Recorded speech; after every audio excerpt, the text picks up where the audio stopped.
Have you ever wanted to go back in time and directly experience the ancient world? I know I've often wondered what it would be like and how it would differ from our preconceptions. It's an incredible thing then that we can directly experience it.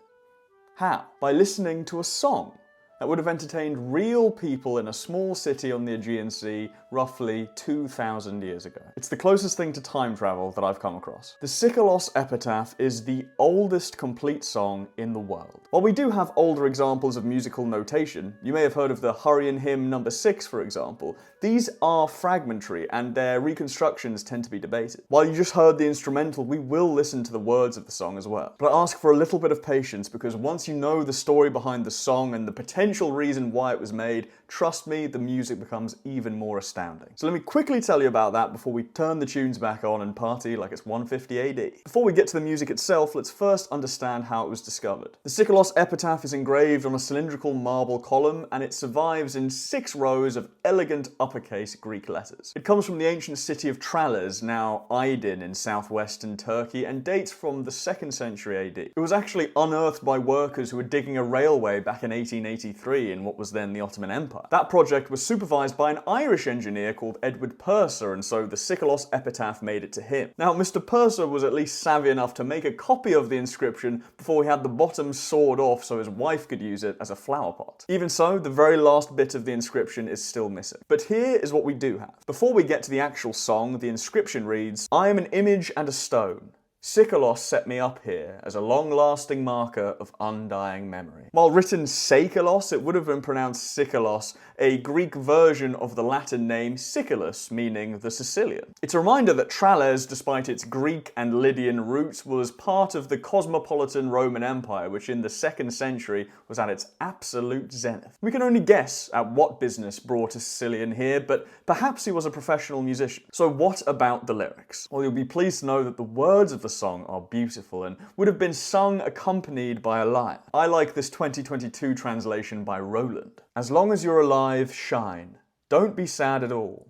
Life is short, time asks for its due." It's truly wonderful that the world's oldest complete song contains such a timeless message. Certain scholars have detected in these words a philosophical statement, perhaps influenced by Epicureanism, which was a creed that believed that pleasure was the highest good and doubted the existence of an afterlife. But while that's certainly possible, it may just be that the spirit of the song is something plain human. The realization that life is precious but short and that whatever waits for us beyond is completely unknown. Now, you don't have to have read Epicurus to have had that thought. In fact, the ancient Egyptians had songs expressing a similar sentiment thousands of years before, and you can learn about that in my video about ancient Egyptian skepticism. But why did Seikilos leave this inscription? Well, there are 2 main interpretations, one of which blows my mind. The traditional interpretation is certainly moving. It basically suggests that Seikilos left this as an epitaph, a memorial for a dead person, quite probably his wife. Indeed, the ending originally read Zei, he lives, the common way of showing that the person who erected a monument,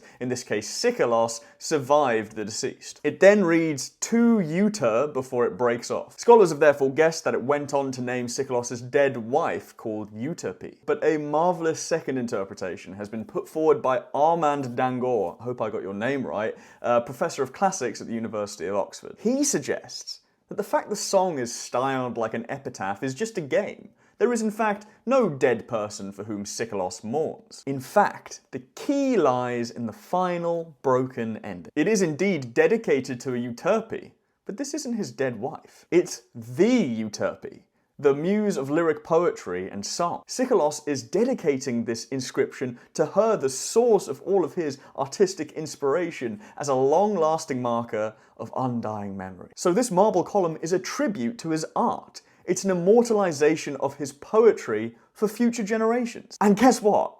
It worked! Here we are in 2025 talking about Seikilos, about his memorial and his music. And this puts a whole new meaning on that final passage. Zei, he lives. Yeah, man, he lives.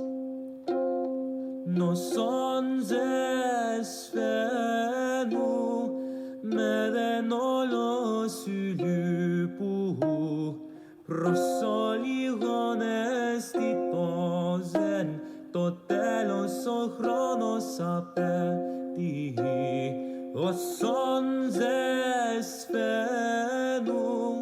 με δεν όλο σου λουπού προσόλιγον αισθητόζεν το τέλος ο χρόνος απέμπτει.